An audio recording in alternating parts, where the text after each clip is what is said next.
money, should I produce this and that? But then they told us, okay, we have this budget, but we don't have a business plan.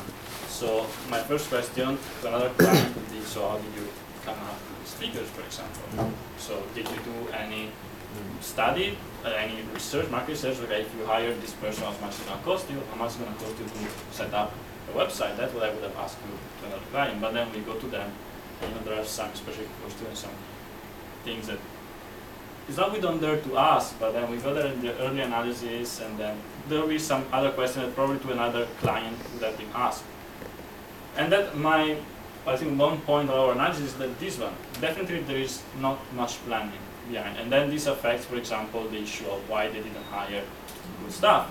Why they come up that they don't have an office. You say, okay, I want to sign up Africa Business Council. You get 6 UNDP country offices in Africa and say you will give money, right? Everybody say yes, but then they don't give it.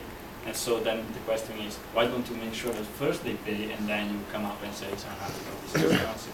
That's definitely true. Were you able to talk to any of the UNDP offices in Africa? No, unfortunately not. People in Beijing. Right, okay, so I'm still thinking about this, but yeah, as I was going through, I think you probably could have centered your analysis around the business plan, because the business plan would, in part, answer the question of whether, what kind of resources would be needed, what are you trying to achieve, well first what are you trying to achieve, what kind of resources do you need to do it, and then whether that's feasible or not.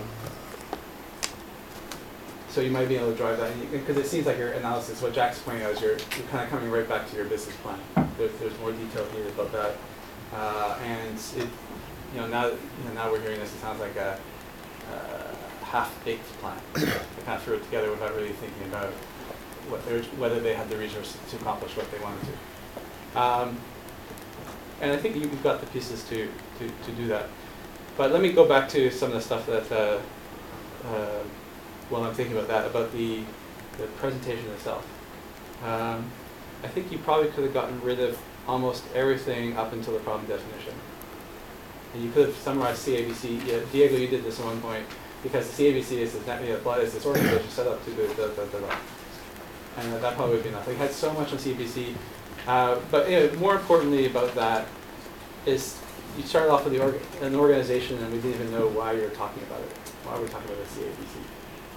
So I really think that you need to, like I probably would have started off, not with the problem definition should have been your, which I probably actually would have come up with that table we have with the limited capacity and showing all the different, that probably would have been my second slide. Okay, your first slide should have had your whole story. A lot of you are probably going to be told this, my first slide should be, first I'll say this, and then I'll say this, and then I'll say this, and then I'll say this. And I recommend heartily, so I think I might have done with a lot of you guys in that class earlier this year, don't do that slide.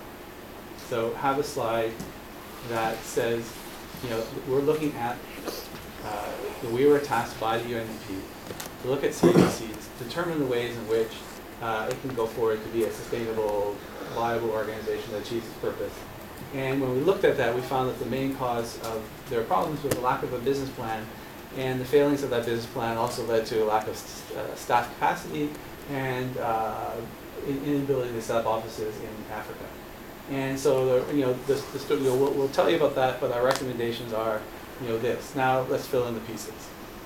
Okay. So everything that this audience hears from that point on gets fitted into that story, and it helps people organize all the material that you're giving them in their heads. So everything now is like, okay, so now we're doing a lit review, but the lit review is going to fit into that story. Now we're looking at a survey, and here's how the survey fits into our story. And here's our, everything is already being previewed. Okay, and I think you'll find that if you do that, it's hard to do. But if you do that, you'll know what you want to say in your presentation better.